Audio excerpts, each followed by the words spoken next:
मैत्रिणीच्या घरातच हात साफ करणाऱ्या सराईत गुन्हेगाराला अखेर गुन्हे शाखा युनिट क्रमांक 1 ने बेड्या ठोकल्या आहे. शहरात दहशत माजवणाऱ्या या आरोपीला पकडत नाशिक शहर पोलीस यांनी ठोस कारवाईचा इशारा दिला आहे. उपनगर पोलीस ठाण्यात 29 जानेवारी 2026 रोजी रात्री दाखल झालेल्या चोरीच्या गुन्ह्याचा तपास सुरू असताना पोलिसांना गोपनीय माहिती मिळाली.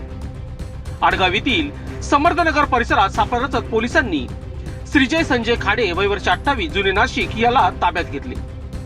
धक्कादायक बाब म्हणजे आरोपीवर यापूर्वी 9 गंभीर गुन्हे दाखल आहेत. खुनाचा प्रयत्न, खंडणी, शस्त्र कायदा अशा गंभीर प्रकरणात त्याच्यावर कारवाई झाली होती. मोक्या अंतर्गतही त्याच्यावर गुन्हा दाखल झाला होता.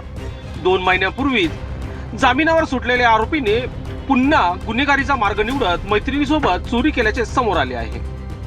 गुन्हे शाखेच्या पथकाने अचूक माहिती आणि वेगवान हालचाली करत आरोपीला जेरबंद केले. जामिनावर सुटला म्हणून मोकळा फिरू देणार नाही असा ठाम संदेश या कारवाईतून देण्यात आला आहे. लोकशास्त्र न्यूज साठी बंटी आढाव, नाशिक.